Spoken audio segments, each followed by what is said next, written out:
But the first thing we got to get out the way, man, is this Daily Beast article that made a lot of headway. First, it was just Daily Beast covering it, and then everyone else started picking it up. I saw ABC. I saw a couple of detractors talking about it as well. And I'm sure you're aware of it, and you wanted to get out in front of this and talk about it yourself. So they say that you owe about $500,000 in taxes and in child support.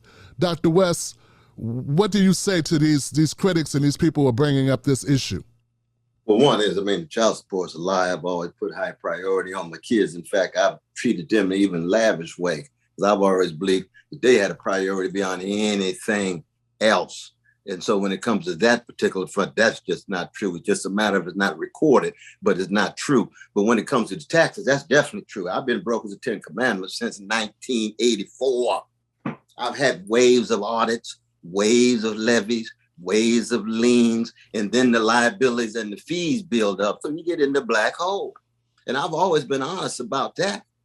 Always been honest about that. I am exactly like 63% of hardworking citizens in America who live paycheck to paycheck with dignity and determination and say, hey, I got to do it. Now, my paycheck's bigger than everyday working people. There ain't no doubt about that. My paycheck is bigger, but then my debts are bigger.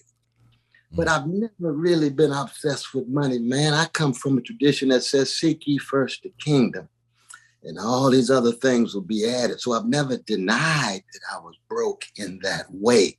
But I have my grievance with the IRS. I think people ought to pay their fair taxes, especially the 1%. Most of the 1% don't pay their fair taxes. But people ought to pay their fair taxes, including myself.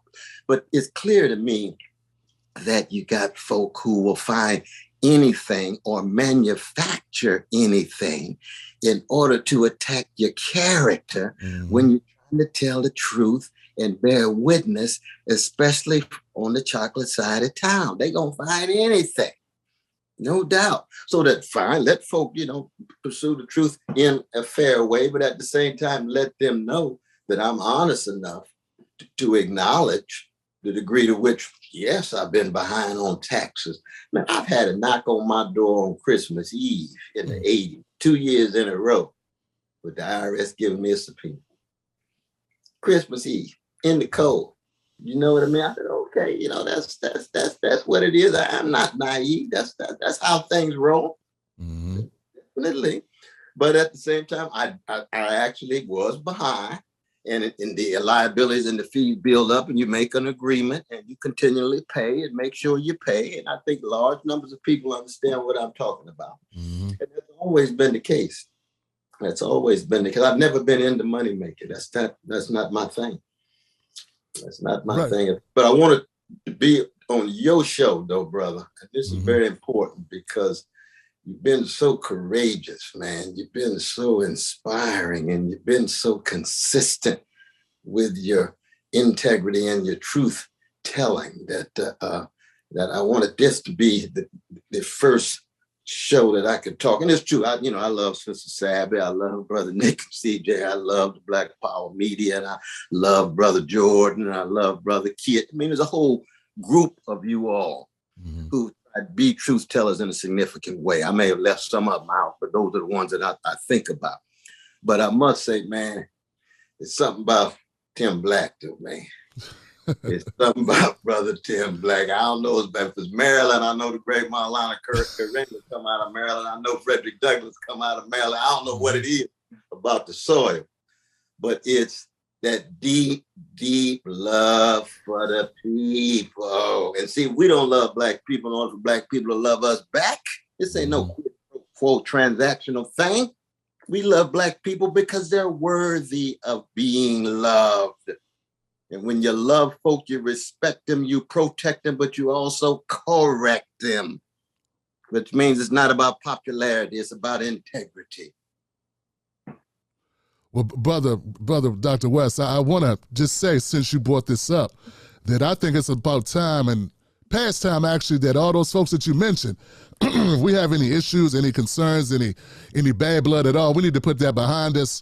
I want to be the first to extend my hand and say, we had some disagreements in the past, but we got bigger things on the horizon. We got bigger issues that we need to confront. And Sister Sabby, brothers at Black Power, I don't think I ever had an issue with them, but the Revolutionary Blackout with Nick and them, and of course Jordan, we've spoken. Hey man, anything that I can do to move this conversation forward, to help empower the people, let's do it.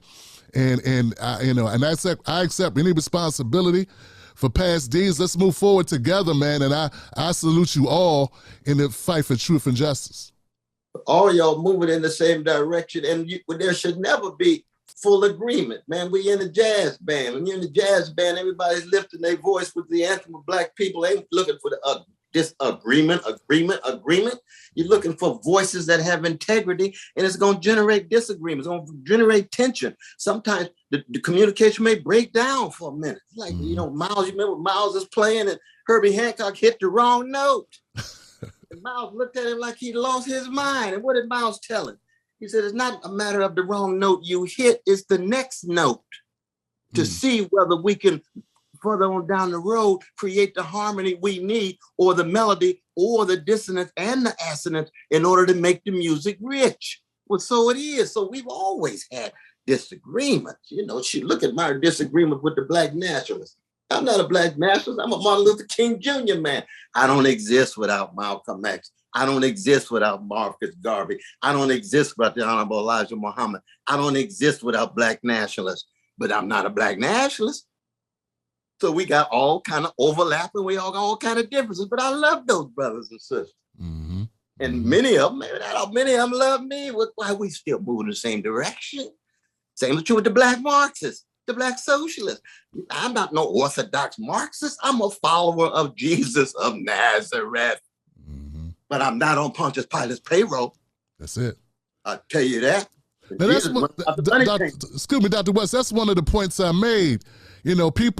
People say that they want politicians. They don't want politicians. They want people that relate to them, people that are real people. That's sort of the I guess I'd say the charm that people had about Donald Trump was that he wasn't a politician. So if you want people that aren't politicians, you want regular people, real people like Dr. West, you got to also realize that he lives in the real world and he has the same struggles, concerns, fighting the same battle that we all fight.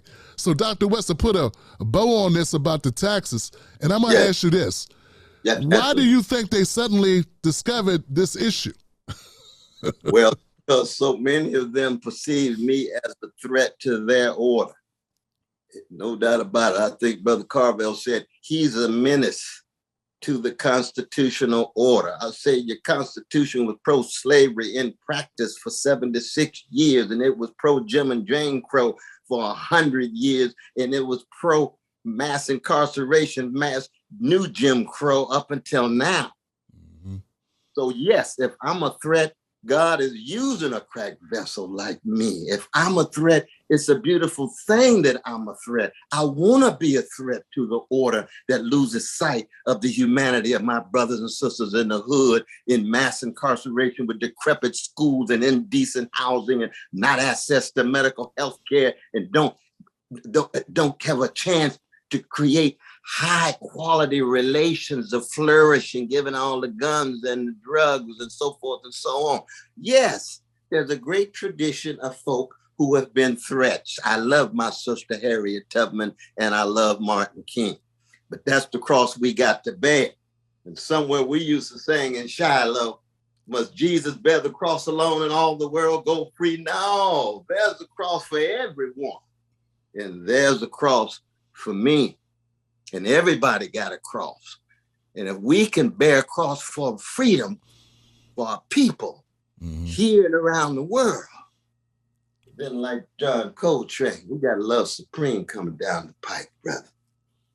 Well, overwhelmingly, Dr. West, I noticed people were still standing behind you. Brothers and sisters were saying exactly what we've been saying here today.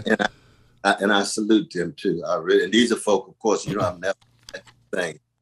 But, because I just want everybody to know that I've always been a cracked vessel, that I was a gangster before I met Jesus, and now I'm a redeemed sinner with gangster proclivity. But gangster proclivities is different than gangster behavior. There it is. See, Trump the dead up gangster. There's no doubt about that. Biden himself is a hypocrite who's tied to gangster policies like mass incarceration, like invasion and occupation of Iraq, like bailing out Wall Street rather than bailing out ordinary people. That's gangster behavior. And I call it for what it is.